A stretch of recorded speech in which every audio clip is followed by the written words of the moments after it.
Tudo começou com a sugestão de Daisy de que podíamos alugar 5 banheiros e tomar um banho frio cada um, para melhorarmos nosso aspecto e irmos a algum lugar onde pudéssemos tomar um julep de hortelã.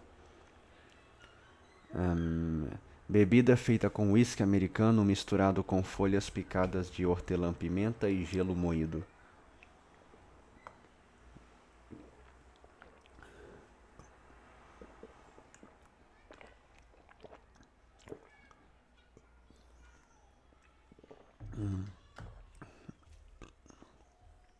Cada um de nós repetiu várias vezes que era uma ideia maluca.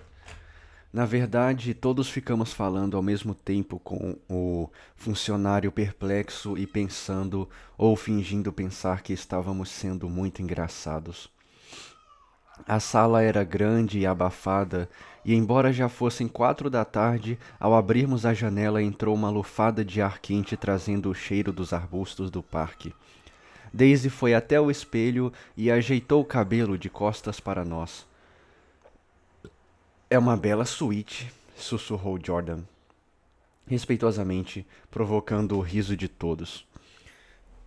Abram outra janela, ordenou Daisy sem se voltar.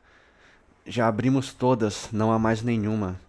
Bem, então é melhor telefonar para a portaria e pedir um machado. O que precisamos fazer é esquecer o calor, afirmou Tom impaciente. Você reclama tanto que parece ficar 10 vezes pior. Desenrolou a garrafa de uísque da toalha e colocou-a em cima da mesa. Por que não deixa ela em paz, meu velho? Sugeriu Gatsby. Foi você que insistiu em vir à cidade. Houve um momento de silêncio. A lista telefônica escapou do prego em que estava pendurada e se esborrachou no chão. Jordan murmurou. Desculpem-me, só que desta vez ninguém riu. Eu junto, disse eu. Já peguei, falou Gatsby, examinando o barbante rebentado e murmurando. Como se estivesse muito interessado. Depois jogou o catálogo no assento de uma poltrona. Você gosta muito dessa expressão, não gosta? Disse Tom com desafio na voz. Que expressão? Esse negócio de chamar todo mundo de meu velho, onde foi que aprendeu isso? Espere um momento. Espere um momento, Tom, disse Daisy, voltando-se finalmente do espelho. Se você vai começar com insultos pessoais, não vou ficar aqui nem mais um minuto. Em vez disso, telefone para a portaria e encomende um pouco de gelo para o uísque com hortelã. Tom pegou o fone enquanto o colar comprimido explodia em som, e escutamos os portentosos acordes da marcha nupcial de Mendelssohn vindos do salão de baile no andar inferior. Imagine, como é que alguém se casa com esse calor? Protestou Jordan. No entanto, eu me casei na metade de junho, lembrou-se Daisy. Louisville em junho. Uma pessoa chegou a desmaiar. Quem foi que desmaiou, Tom? Biloxi, respondeu ele, e lacônico. Um homem chamado Biloxi. Ele era fabricante de caixas, juro que é verdade, e tinha vindo de Biloxi, no Tennessee. Tennessee, Canadá? Eles o carregaram para minha casa, completou Jordan, porque morávamos só 2 casas depois da igreja, e ele ficou 3 semanas até que papai disse que estava na hora de sair da nossa casa. Um dia depois que ele foi embora, papai morreu. Após um momento, ela acrescentou: é claro que uma coisa não tem nada a ver com a outra. Uns tempos atrás conheci um Bill Biloxi que morava em Memphis, observei. Era primo dele. Fiquei conhecendo toda a história da família antes que saísse lá de casa. Ele me deu um putter de alumínio que eu uso até hoje. Taco de golfe para lances curtos. Geralmente utilizado quando a bola está perto do buraco. Jogadores que apreciam este taco para jogadas comuns são também chamados de putters. A música tinha terminado ao mesmo tempo em que a cerimônia começava, e uma longa salva de palmas flutuou até a janela, seguido de gritos intermitentes de Viva! E finalmente por uma explosão de jazz que deu início às danças. Estamos ficando velhos, disse Daisy. Se fôssemos jovens, levantaríamos agora mesmo e começaríamos a dançar. Lembre-se de Biloxi, avisou Jordan. Onde foi que você o conheceu, Tom? Biloxi? Concentrou-se com esforço. Mas eu nem conhecia o cara, era um dos amigos de Daisy. Ah, não, não era, negou ela. Eu nunca o tinha visto antes. Ele veio com o resto dos convidados no vagão fretado. Bem, ele disse que conhecia você. Ele também disse que foi criado em Louisville. Foi Asa Bird quem o trouxe na última hora e perguntou se tínhamos lugar para ele. Jordan sorriu. Provavelmente ele estava pegando uma carona para casa. A mim, ele. Peraí. A mim, ele contou que era o líder da classe em Yale. Tom e eu olhamos um para o outro, sem compreender nada. Biloxi? Em primeiro lugar, nós nem tínhamos líder de classe. O pé de Gatsby começou a bater em um ritmo apressado e inquieto. De repente, Tom olhou para ele. A propósito, Sr. Gatsby, segundo me disseram, o senhor se formou em Oxford. Não exatamente. Ah, sim, contaram-me que você foi a Oxford. Sim, estive lá. Uma pausa, seguida pela voz de Tom, incrédula e insultante. Você deve ter estado lá mais ou menos na mesma época em que Biloxi frequentou New Haven. Outra pausa. Um garçom bateu à porta e entrou com hortelã e gelo picados, mas o opressivo silêncio não foi sequer interrompido pelo seu obrigado, nem pelo suave ruído da porta se fechando. Esse detalhe extraordinário seria por fim esclarecido. Eu lhe disse que estive lá, disse Gatsby. Já escutei isso, só queria saber quando foi. Foi em 1919. Eu só frequentei durante 5 meses, é por isso que não posso realmente dizer que sou um oxfordiano. Tom olhou em volta para ver se algum de nós compartilhava de sua incredulidade, mas todos estávamos olhando para Gatsby. Foi uma oportunidade que deram a alguns dos oficiais depois do armistício, continuou ele. Poderíamos estudar de graça em qualquer uma das universidades da Inglaterra ou da França. Tive vontade de me levantar e dar-lhe umas palmadinhas nas costas. Senti renascer a fé que eu tinha nele, tal como já havia acontecido outras vezes antes. Daisy ergueu-se com um leve sorriso e caminhou até a mesa. Abra esse uísque, Tom, ordenou ela, para que eu lhe prepare um drink com hortelã. Só assim você não vai parecer tão estúpido, nem a seus próprios olhos. Onde está a hortelã? Espere um minuto, cortou Tom. Quero fazer mais uma pergunta ao Sr. Gatsby. Vá em frente, disse Gatsby em tom educado. Qual é o tipo de confusão que você está tentando armar na minha casa? Enfim, o assunto era mencionado às claras. Gatsby ficou satisfeito. Ele não está causando nenhuma confusão, disse Daisy, olhando desesperada de um para o outro. Você é que está criando o caso. Por favor, demonstre um pouco de autocontrole. Autocontrole? Repetiu Tom incredulamente. Suponho que a última moda seja ficar sentado e permitir que o senhor João Ninguém, que veio de lugar nenhum, faça amor com a minha esposa? Bem, se a ideia é essa, podem ter certeza de que não vou ficar de braços cruzados. Sei muito bem que as pessoas hoje em dia estão fazendo troça da vida em família e das instituições familiares. A próxima coisa que vão fazer é jogar tudo para o alto e permitir o casamento de negros com brancos. Com o rosto vermelho, exaltado pelo sentido de suas palavras, sentia-se como o derradeiro defensor da última barricada da civilização. Aqui somos todos brancos, murmurou Jordan, tentando fazer graça. Sei que não sou muito popular. Não ofereço festas em. Esse aqui é o bicho que tá falando. Não sei. Suponho que você tenha de transformar sua casa em um chiqueiro a fim de arranjar alguns amigos. É assim que acontece neste mundo moderno. Apesar de estar furioso, como aliás todos nós estávamos, eu sentia vontade de rir cada vez que ele abria a boca. Tão fantástica era a transição de libertino para puritano. Bem, eu também tenho algo a lhe dizer, meu velho, começou Gatsby, mas Daisy adivinhou suas intenções. Por favor, não diga, interrompeu desolada. Por favor, vamos voltar todos para casa. Por que não voltamos todos para casa agora? Acho uma ideia muito boa, disse eu, levantando-me. Vamos, Tom. Ninguém está mais com vontade de beber. Eu quero saber o que o Sr. Gatsby pretende me dizer.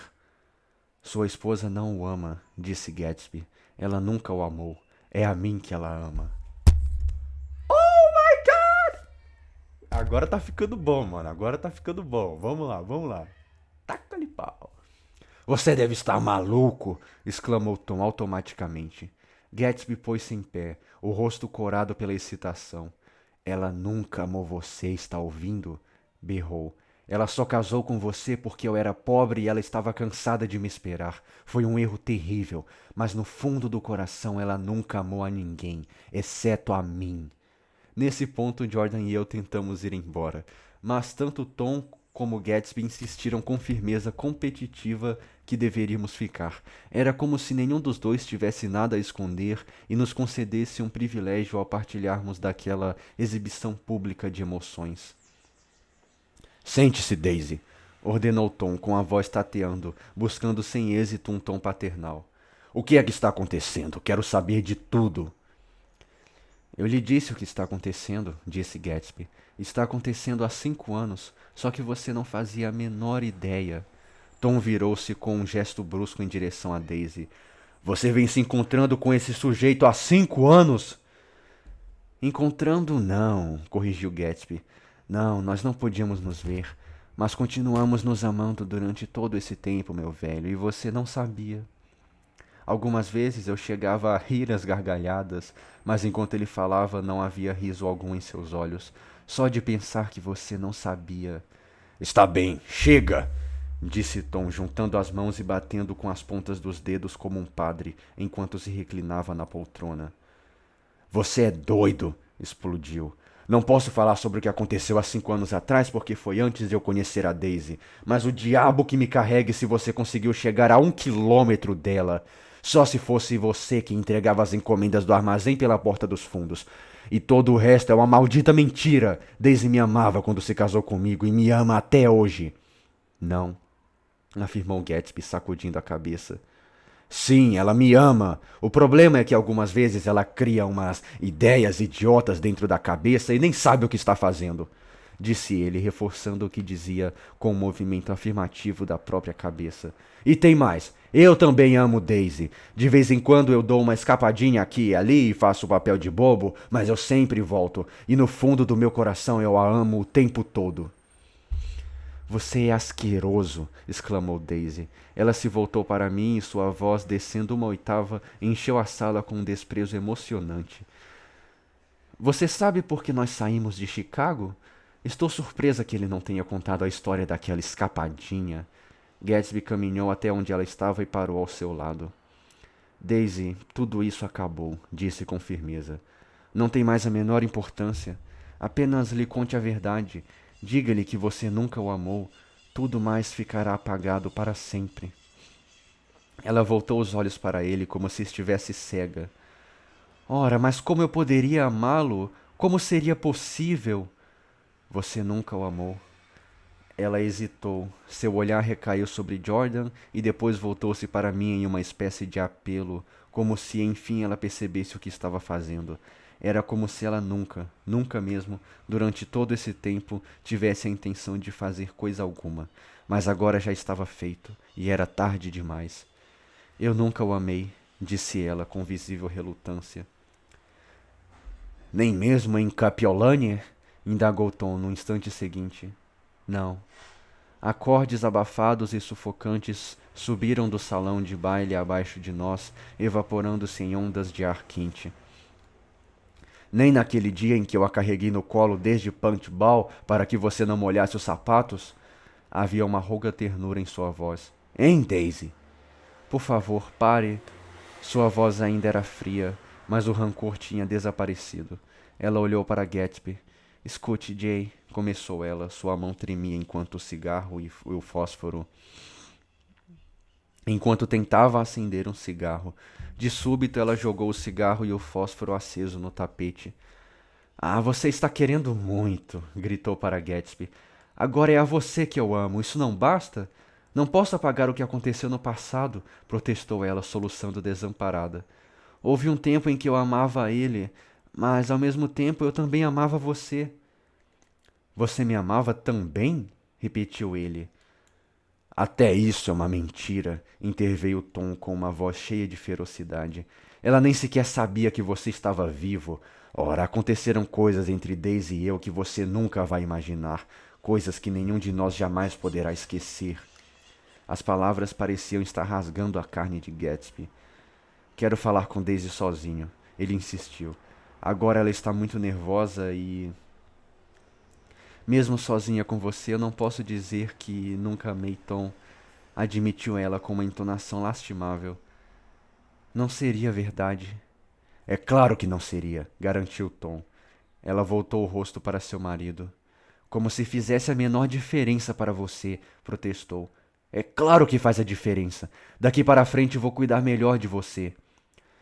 Você não entendeu, disse Gatsby com um toque de pânico na voz. Você não vai mais cuidar dela. Ah, não vou?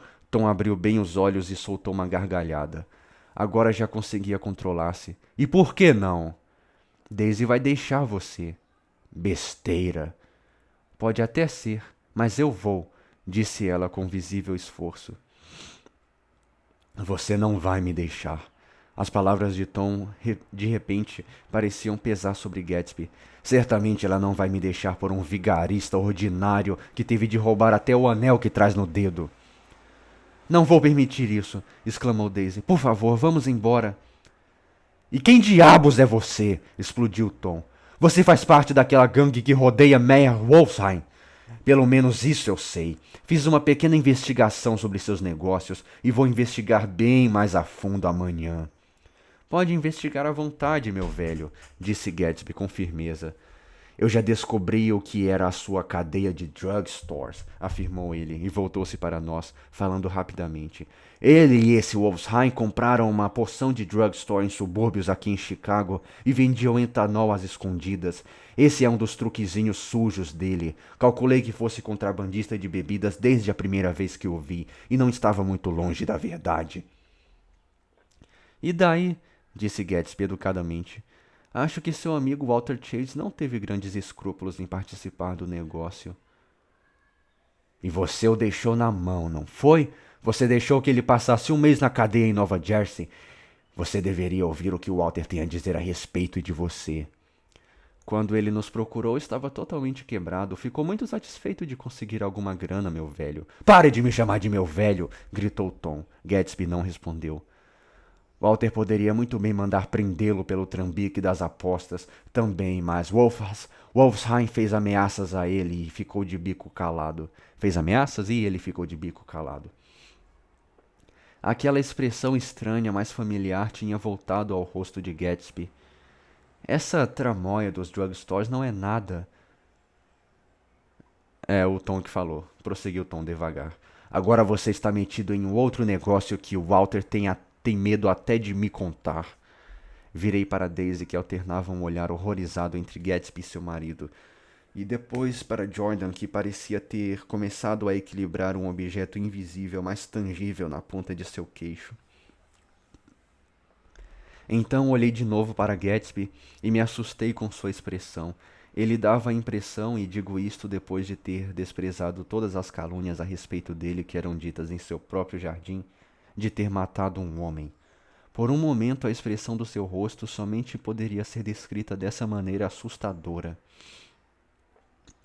Mas a expressão desapareceu e ele começou a falar empolgado com Daisy, negando tudo, defendendo seu nome contra as acusações que tinham sido feitas. Mas a cada palavra ela ficava mais ausente, e assim ele desistiu, e apenas seu sonho destruído continuou a combater, enquanto a tarde se esvaía, tentando tocar o que não mais era tangível, lutando sem se desesperar, mas cheio de tristeza, para alcançar aquela voz perdida do outro lado da sala. A voz suplicou de novo para ir embora. Por favor, Tom, eu não aguento mais! Seus olhos apavorados revelavam que quaisquer intenções, qualquer resquício de coragem que ela tivesse possuído antes, tinham agora desaparecido por completo. Vocês dois vão para a nossa casa agora, Daisy, disse Tom, no carro do Sr. Gatsby. Ela olhou para Tom em pânico, mas ele insistiu, cheio de um magnânimo desdém. Vão logo! Ele não vai aborrecer você. Acho que ele já percebeu que seu namorico pretensioso terminou. Eles saíram sem uma palavra, de alma partida, o amor transformado em um acidente isolado, como fantasmas até mesmo da nossa piedade. Passado um momento, Tom levantou-se e começou a enrolar na toalha a garrafa de uísque que nem chegara a ser aberta. Querem tomar um pouco deste troço? Jordan? Nick? Não respondi. Nick? Ele perguntou de novo. O quê? Quer um pouco? Não, acabei de me lembrar que hoje é meu aniversário. Estava fazendo 30 anos. Diante de mim, diante de mim se estendia a estrada ameaçadora e portentosa de uma nova década. Já eram 7 horas quando entramos no coupé e partimos para Long Island. Tom falava sem parar, exultando e rindo, mas sua voz estava tão distante para Jordan e eu quanto o vozerio que vinha das calçadas ou o estrondo do trem que rolava pelo trilho acima de nossas cabeças. A tolerância humana tem limites, e estávamos contentes de ter deixado toda aquela trágica discussão se desvanecer com as luzes da cidade que estavam ficando para trás. 30 anos, a promessa de uma década de solidão, um número cada vez menor de amigos solteiros, cada vez menos esperanças, os cabelos começando a cair. Porém, do meu lado estava Jordan, que, ao contrário de Daisy, era sábia demais para levar consigo de ano. Peraí. Para levar consigo de ano para ano aqueles sonhos desbotados que é melhor esquecer. Enquanto atravessávamos a ponte escura, seu rosto pálido e lânguido encostou na ombreira de meu casaco, e o choque formidável dos 30 anos morreu diante da pressão reconfortante de suas mãos. Assim viajamos em direção à morte através daquele crepúsculo refrescante. O jovem grego chamado Michaelis, proprietário do café e restaurante que se localizava junto aos Montes de Cinza, foi a principal testemunha no inquérito. Dormira com todo aquele calor até um pouco depois das 5, quando deu um passeio até a garagem e descobriu George Wilson passando muito mal no escritório. Geralmente muito mal, tão pálido quanto o seu cabelo cor de palha e tremendo descontroladamente. Michaelis aconselhou-o a ir para a cama, mas Wilson recusou-se, dizendo que ia perder muitos fregueses se fosse. Enquanto o vizinho tentava persuadi-lo, um barulho violento ecoou no andar de cima. Tranquei minha mulher lá em cima, explicou Wilson calmamente. Ela vai ficar lá dentro até depois de amanhã, quando então partiremos. Michaelis ficou espantadíssimo. Eram vizinhos há 4 anos e Wilson nunca parecera nem de leve capaz de dizer uma coisa dessas. Em geral, ele se apresentava como um homem abatido quando não estava trabalhando, sentava-se em uma cadeira junto à porta da garagem e ficava olhando as pessoas e os carros que passavam pela avenida. Quando alguém se dirigia a ele, invariavelmente ria de uma forma agradável e inexpressiva. Vivia para a mulher e não para si mesmo. Assim, é natural que Michaelis tentasse entender o que estava acontecendo, mas Wilson não quis dizer uma única palavra. Em vez disso, começou a lançar uns olhares curiosos de suspeita a seu visitante e a perguntar-lhe o que estava fazendo a certas horas de determinados dias. No momento em que o grego estava começando a sentir-se inquieto, alguns operários passaram diante da porta em direção a seu restaurante e Michaelis aproveitou a oportunidade para sair, fingindo que voltaria mais tarde, mas não voltou, e supôs que tinha apenas esquecido o assunto, só isso. Quando saiu de novo, um pouco depois das 7, lembrou-se da conversa porque escutou a voz da senhora Wilson dentro da garagem alta e colérica. Bateu em mim! Ouviu-a gritar. Me jogou no chão e bateu em mim, seu covardezinho sujo. Um momento depois ela saiu correndo na penumbra, sacudindo os braços e berrando, e antes que ele pudesse abrir a porta, a coisa já tinha terminado. O carro da morte, como os jornalistas o denominaram, não parou. Saiu da escuridão, acionou os freios por um momento trágico, e então ganhou velocidade e desapareceu na curva da estrada. Mavron Michaelis nem ao menos tinha certeza da cor do veículo, disse ao primeiro policial que era verde claro. O outro automóvel, o que ia para Nova York, parou uns 100 metros mais adiante e o motorista foi correndo até o local em que Myrtle Wilson, cuja vida acabara de modo violento, jazia com os joelhos encolhidos na estrada, misturando com a poeira seu sangue escuro e espesso. Michaelis e esse homem foram os primeiros a chegar onde ela estava, mas quando rasgaram sua blusa ainda úmida de transpiração, perceberam que seu seio esquerdo estava quase arrancado e que não havia a menor necessidade de escutar-lhe o coração. A boca escancarada e contraída nos cantos como se ela estivesse sido sufocada ao expelir a tremenda vitalidade que tinha guardado por tanto tempo.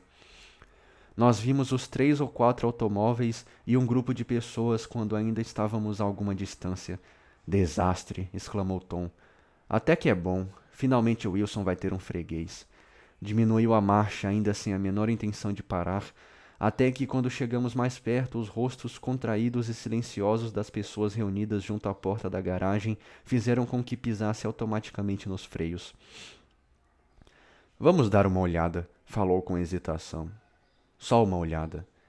Nesse momento percebi um som cavo e lamurioso que vinha da garagem, e quando saímos do cupê e caminhamos em direção à porta, o som se converteu em palavras. Ai meu Deus! Repetidas vezes, sem conta por entre um gemido sufocado.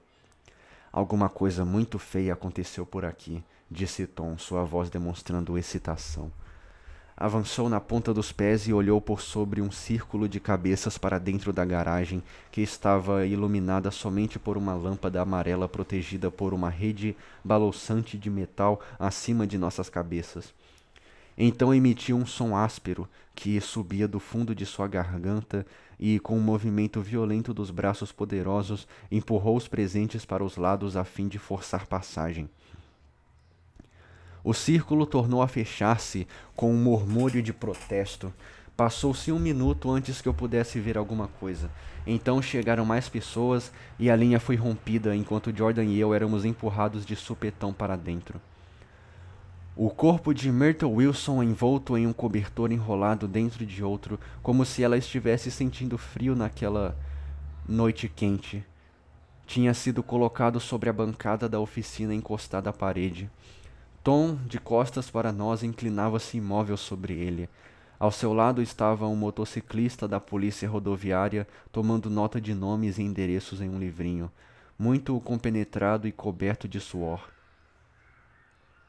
A princípio não pude identificar a fonte das palavras agudas e pungentes que originavam um clamor dentro da garagem vazia.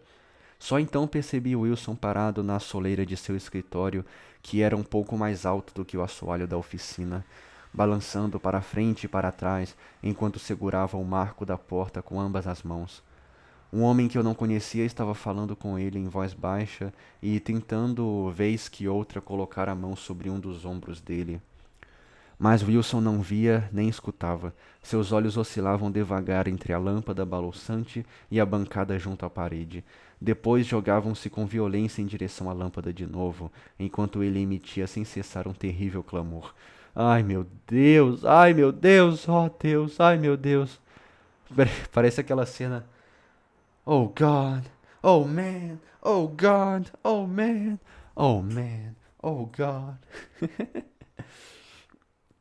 Tom ergueu a cabeça com um gesto brusco e, depois de passar o olhar vidrado ao redor da garagem, dirigiu ao policial uma observação incoerente e meio mastigada.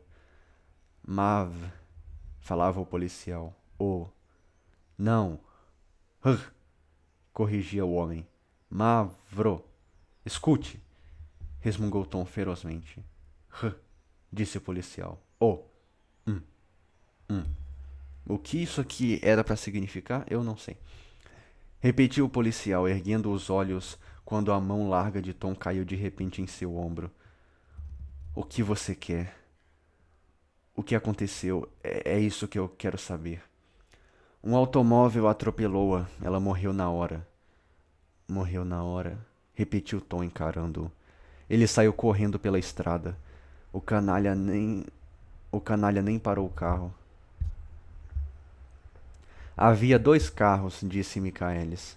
Havia 2 carros, disse Michaelis. Um vindo e o outro indo, viu? Indo para onde? quis saber o policial. Indo para cada lado. Bem, sua mão ergueu-se na direção dos cobertores, mas parou na metade do caminho e ficou pendente junto ao seu corpo. Ela correu para fora e o que estava vindo de Nova York bateu direto nela, a uns 50 ou 60 por hora. Como é o nome desta localidade aqui? Perguntou o policial. Não tem nome nenhum que eu saiba. Um mulato bem vestido aproximou-se. Era um carro amarelo, disse ele. Um automóvel grande e amarelo, novinho. Você viu o acidente? Quis saber o policial.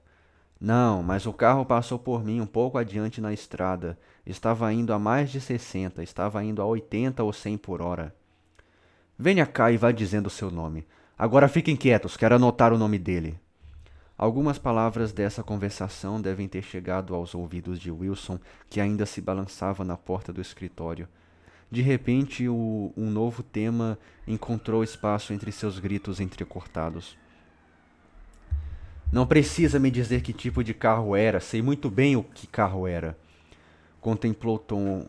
Observei quando os músculos rijos de seus ombros se contraíram, perfeitamente visíveis sob o tecido do casaco. Ele caminhou rápido até Wilson e, parando em frente a ele, segurou com firmeza a parte superior de seus braços.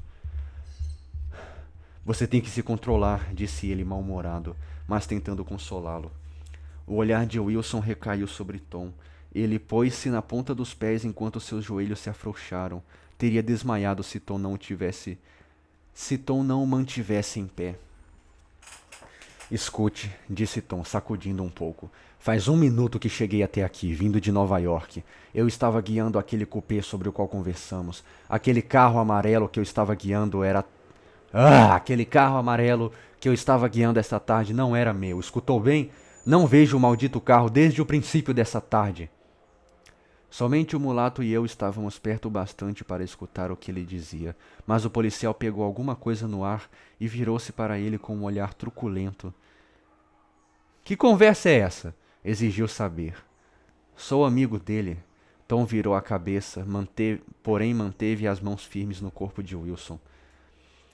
Ele diz que conhece o carro que atropelou a vítima. Era um carro amarelo. Algum impulso obscuro fez com que o policial olhasse desconfiado para Tom. De que cor é o seu carro? É um carro azul, um coupé. Acabamos de chegar de Nova York, acrescentei. Alguém que vinha dirigindo um pouco atrás de nós confirmou o que eu havia dito e o policial desistiu da ideia.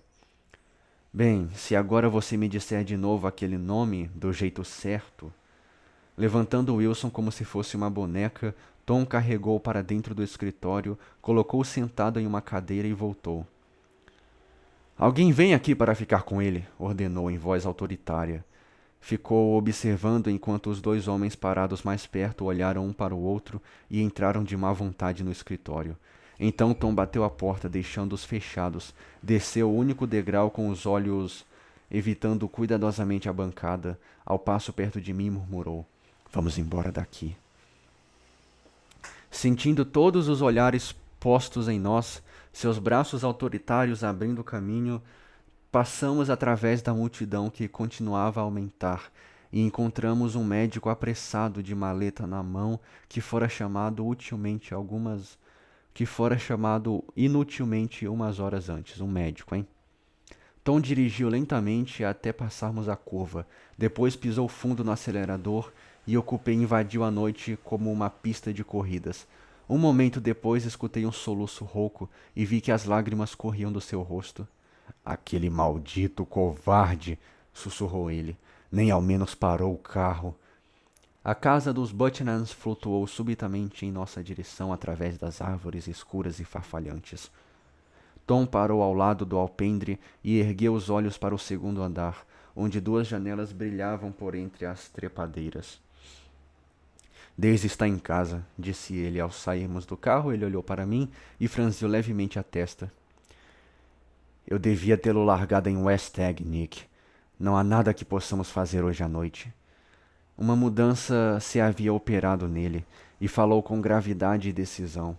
Enquanto caminhávamos ao longo do cascalho enluarado até o alpendre, ele resumiu a situação em algumas frases rápidas. Vou telefonar e chamar um táxi para levá-lo em casa. Mas quando estiver esperando, é melhor ir. Mas enquanto estiver esperando, é melhor ir com Jordan até a cozinha e mandar os criados servirem alguma coisa para a ceia, se estiverem com fome. Ele abriu a porta da frente. Entrem. Não, obrigado, mas ficarei agradecido se você chamar o táxi. Fico esperando aqui fora. Jordan colocou a mão no meu braço. Não quer entrar mesmo, Nick? Não, obrigado. Estava me sentindo um pouco enjoado e preferia ficar sozinho, mas Jordan demorou mais um momento. São só 9h30, disse. Eu não pretendia entrar lá de jeito nenhum. Estava farto deles todos. Já os tinha visto por um tempo mais do que o suficiente, e isto também incluía Jordan. Ela deve ter percebido em minha expressão alguma coisa nesse sentido, pois virou-se de repente e correu pelos degraus do alpendre até entrar na casa. Fiquei sentado por alguns minutos, com a cabeça entre as mãos, até escutar o ruído do telefone sendo tirado do gancho e a voz do mordomo chamando um táxi. Então caminhei devagar até... Oh! Então caminhei devagar ao longo do jardim, o mais longe que podia da casa, com a intenção de esperar junto ao portão. Não tinha caminhado 20 metros quando escutei meu nome, e Gatsby saiu do meio dos arbustos e começou a andar pelo caminho ao meu lado. A essa altura eu devia estar me sentindo muito estranho, porque não pude pensar em nada exceto na luminosidade de seu terno cor-de-rosa refletindo sob o luar. Mas o que você está fazendo? Perguntei. Só estou parado aqui, meu velho. De algum modo, seja lá o que for que ele estivesse fazendo, me pareceu desprezível. Tive a impressão de que estava se preparando para assaltar a casa. Não teria ficado surpreso se preparando. Eita! Não teria ficado surpreso se avistasse alguns rostos sinistros, os rostos daquela gente de Wolfsheim aparecendo por trás dele no meio dos arbustos ocultos na sombra. Você viu algum problema na estrada? Perguntou ele após um minuto. Vi, sim. Ele hesitou.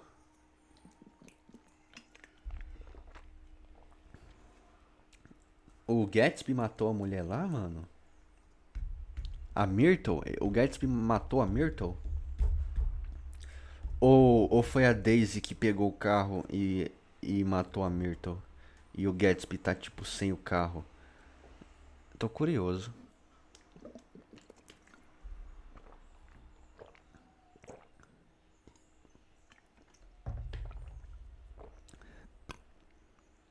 Ela morreu? Está morta, sim. Pois foi o que pensei. Eu disse a Daisy que achava que ela tinha morrido. Foi melhor que ela soubesse logo. Ela aguentou bastante bem. Ele falava como se a reação de Daisy fosse a única coisa que importasse. Eu fui até West Egg por uma estrada lateral, prosseguiu ele. Deixei o carro na minha garagem. Não acho que alguém tenha nos visto, mas não dá para ter certeza. Nesse momento fiquei tão enojado que nem achei necessário dizer que ele estava enganado, que tinha sido visto sim. Quem era a mulher? Indagou. O sobrenome era Wilson. O marido dela é o dono da oficina que fica em frente. Mas que diabo? Como foi que aconteceu? Bem, eu tentei girar a direção. Interrompeu-se e de repente adivinhei a verdade. Era Daisy quem estava dirigindo? Sim, disse ele após um momento. Mas é claro que eu vou dizer que era eu. Você sabe, quando saímos de Nova York, ela estava muito nervosa e pensou que se ela mesma dirigisse, se acalmaria. Se acalmaria um pouco. Então essa mulher correu em nossa direção, bem quando estávamos passando por um carro que vinha na direção oposta. Aconteceu tudo em um instante, mas tive a impressão de que ela queria falar conosco, pensando que fôssemos alguém que ela conhecesse. Bem, primeiro Daisy desviou da mulher na direção do outro automóvel e então ela perdeu a coragem e girou de volta à direção. No segundo em que minha mão tocou no volante, senti o choque. Ela deve ter morrido na hora. O peito dela se rasgou. Nem me conte, meu velho, disse ele, apertando os olhos e sacudindo a cabeça. Seja como for, Daisy pisou no acelerador. Tentei fazê-la parar, mas que nada. Ela simplesmente não conseguia, e assim eu puxei o freio de mão. Então ela caiu no meu colo e eu peguei o volante e segui dirigindo. Depois de algum tempo ele continuou. Amanhã de manhã ela estará bem. Só vou ficar esperando aqui para ver se ela não vai tentar incomodá-la. Se ele não vai tentar incomodá-la a respeito daquela coisa desagradável que aconteceu hoje à tarde. Se ela. Ah, tá. Ela se trancou no quarto e, se ele tentar alguma brutalidade, ela vai começar a apagar e acender a luz para me avisar. Ele não vai tocar nela, disse eu. Acho que nem está pensando nela. Pois eu não confio nele, meu caro. Por quanto tempo você pretende esperar? Toda a noite, se for necessário. Ou pelo menos até ter certeza de que os dois foram dormir. Uma ideia me ocorreu de repente. Suponhamos que Tom descobrisse que era Daisy quem estava na direção.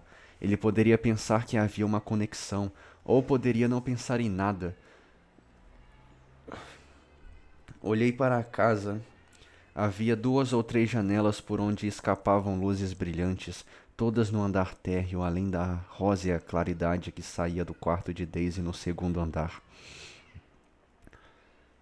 Fique esperando aqui por mim, falei. Vou ver se há algum sinal de movimento. Caminhei de volta pela beira do gramado, atravessei o cascalho sem fazer barulho e subi os degraus do alpendre na ponta dos pés. As cortinas da sala de visitas estavam abertas e vi que a peça estava sozinha. Cruzando o pórtico em que havíamos jantado naquela noite de junho 3 meses antes, cheguei a um pequeno retângulo de luz que adivinhei ser a janela da copa. As venezianas estavam fechadas, mas encontrei uma fresta junto ao peitoril. Daisy e Tom estavam sentados de frente um para o outro à mesa da cozinha, com um prato frio de galinha frita entre eles e 2 garrafas de cerveja preta. Ele falava com seriedade e durante a conversa sua mão tinha pousado ansiosamente sobre a mão dela. De vez em quando ela erguia os olhos para ele e acenava a cabeça em concordância. Não pareciam felizes e nenhum deles tinha tocado nem na galinha nem na cerveja. No entanto, também não estavam infelizes. Toda a cena apresentava um ar natural e inconfundível de intimidade, e qualquer estranho diria que estavam conspirando juntos. Enquanto eu descia do alpendre na ponta dos pés, escutei meu táxi procurando o caminho ao longo da estrada escura que levava até a casa. Gatsby estava esperando por mim, parado no mesmo lugar em que eu o havia deixado. Está tudo tranquilo por lá? Perguntou com ansiedade. Sim, tudo está tranquilo, hesitei. É melhor você vir comigo para casa. Pode deitar-se e tentar dormir um pouco. Ele balançou a cabeça. Quero esperar aqui até que Daisy vá para a cama. Boa noite, meu velho. Colocou as mãos nos bolsos do casaco e virou-se ansiosamente, retornando seu posto, como se minha presença profanasse a santidade de sua vigília. Assim fui embora e o deixei parado lá, iluminado pelo luar, como se fosse um sentinela a vigiar coisa nenhuma.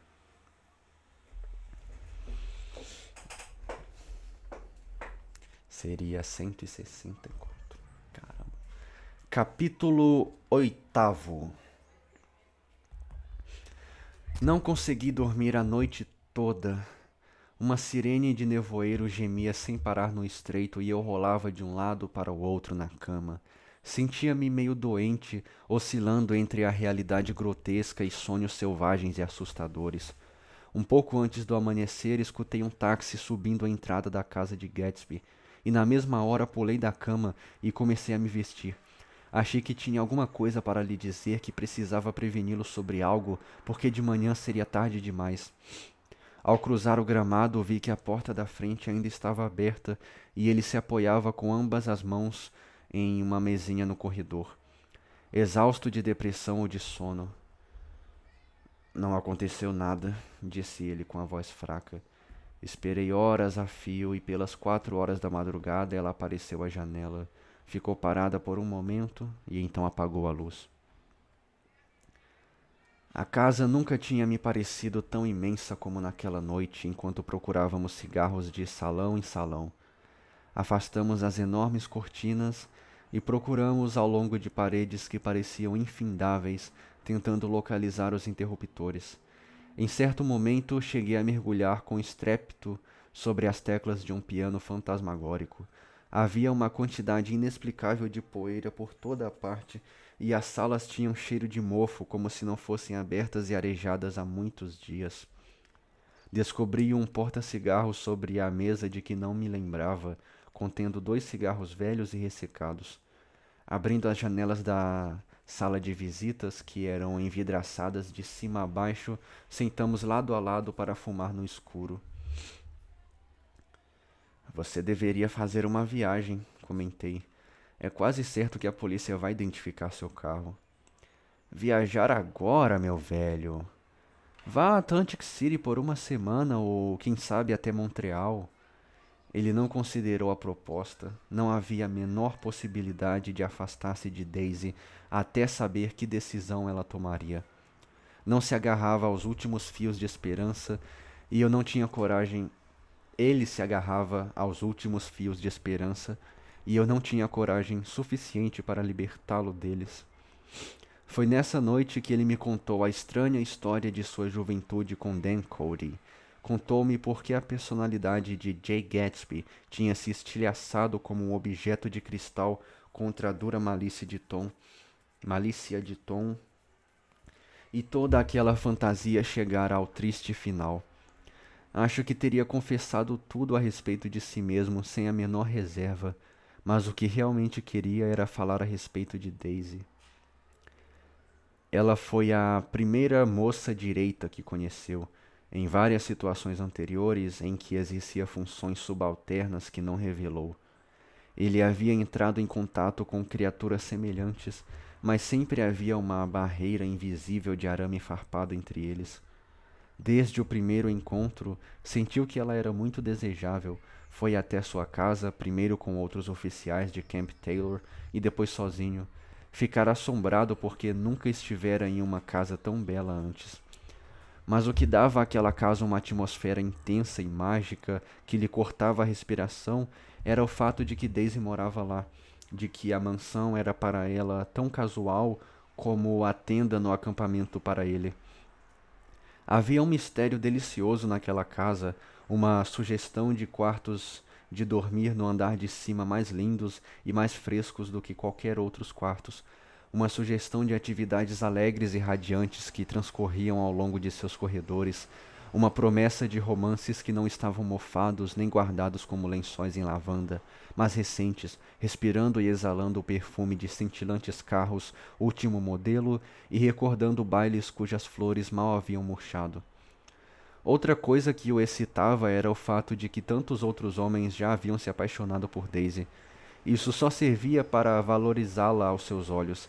Sentia a presença de todos eles em cada parte da sua casa, enchendo o ar com sombras e ecos de emoções ainda vibrantes. Porém, ele percebera que só havia entrado na casa de Daisy devido a um acidente colossal.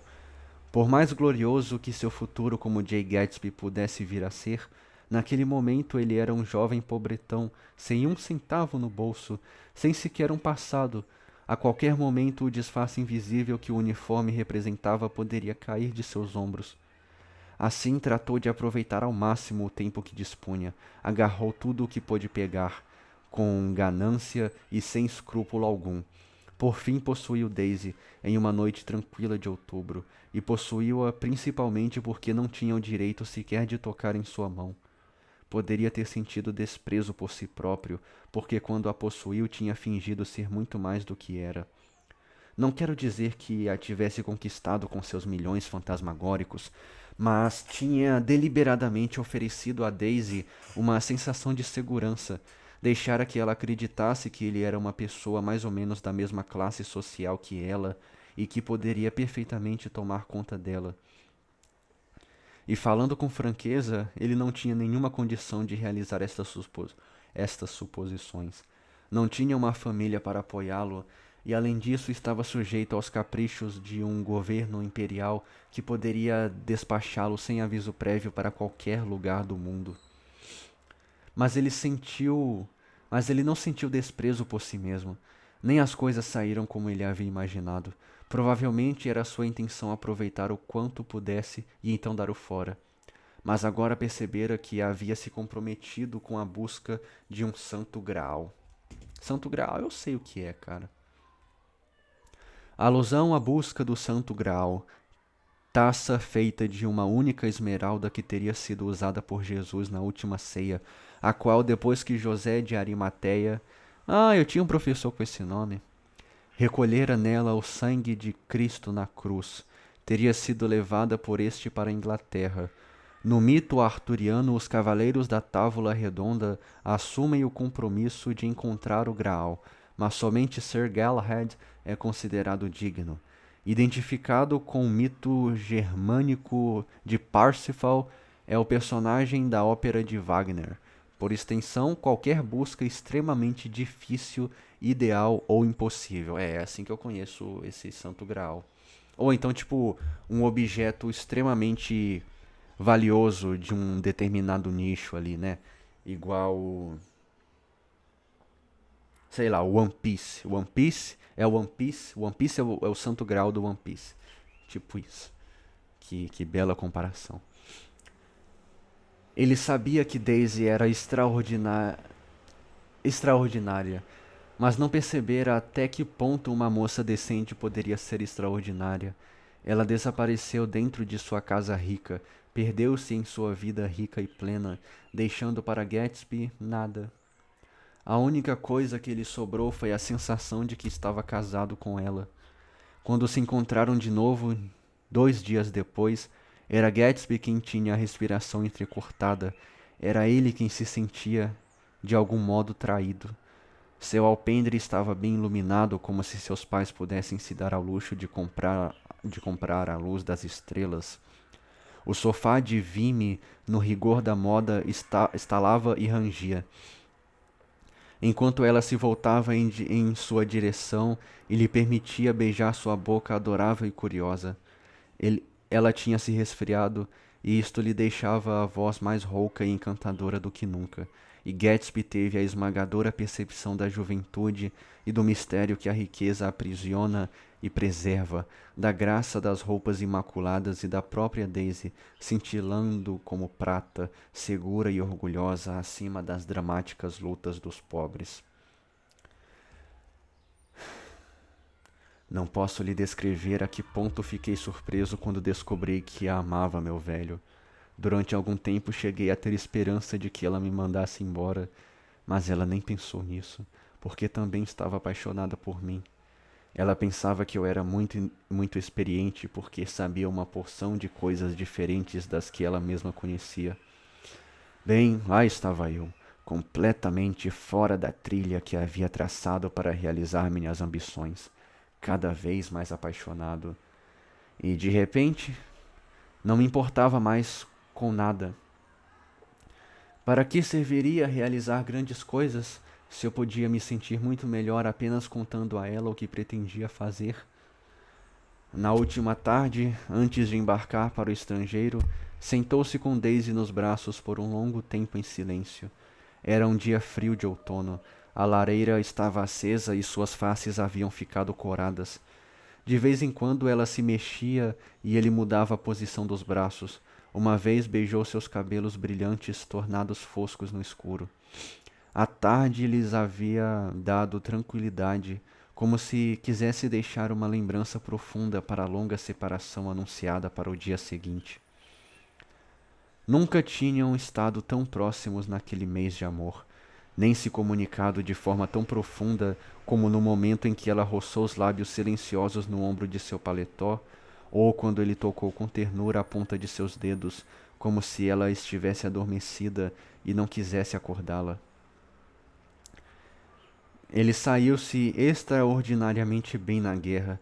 Já tinha sido promovido a capitão antes de chegar à frente de combate, e após as batalhas de Argonne, região de florestas no nordeste da França, entre os rios Aisne e Aire, na qual entre 1914 e 1915 foram travadas 5 terríveis batalhas entre as tropas alemãs e os aliados franco-britânicos, culminando com a vitória norte-americana em Montfaucon, que provocou a derrota da Alemanha na Primeira Guerra Mundial. Olha aí, bicho.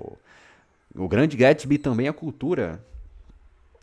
Recebera a patente de major e o comando de uma divisão de metralhadores. Depois do armistício, tentara freneticamente voltar para os Estados Unidos, mas alguma complicação ou mal-entendido acabara por levá-lo a Oxford. Estava ficando preocupado agora. As cartas de Daisy revelavam um certo nervosismo, desespero até. Ela não compreendia por que ele não podia voltar. Ela sentia a pressão do mundo que a rodeava e queria vê-lo e sentir a presença dele junto a ela, para ter certeza de que, afinal de contas, estava agindo da maneira certa. Tudo isso porque Daisy era jovem e seu mundo artificial era agradável e perfumado de orquídeas, cheio de alegre condescendência e orquestras que ditavam o ritmo do ano, resumindo as tristezas e percalços da vida em melodias da moda. Todas as noites, os saxofones gemiam as notas melancólicas de Beale Street Blues, enquanto 100 pares de sandálias douradas e prateadas agitavam a poeira brilhante. Ponto. Na hora do chá, as pessoas sempre se reuniam em salões que palpitavam sem parar, tomados desta febre suave e doce, enquanto rostos frescos deslizavam sem rumo pelo salão, como pétalas de rosa sopradas pelo triste lamento da orquestra. Com a chegada da primavera, Daisy começou a mover-se de novo através deste universo crepuscular. Começou novamente a ter meia dúzia de encontros por dia com meia dúzia de homens diferentes, indo dormir ao raiar do dia com as lantejoulas e paetês de seus vestidos de noite misturados a orquídeas agonizantes no chão junto à sua cama. E todo o tempo alguma coisa dentro dela clamava por uma decisão. Ela queria que sua vida tomasse rumo agora, imediatamente. A decisão deveria ser tomada por alguma força externa a ela. A força do amor, talvez, ou a do dinheiro, ou a de qualquer outro fator que demonstrasse inquestionavelmente ser o mais prático. Aquele que estivesse mais próximo dela. No meio da primavera, esta força tomou forma com a chegada de Tom Buchanan.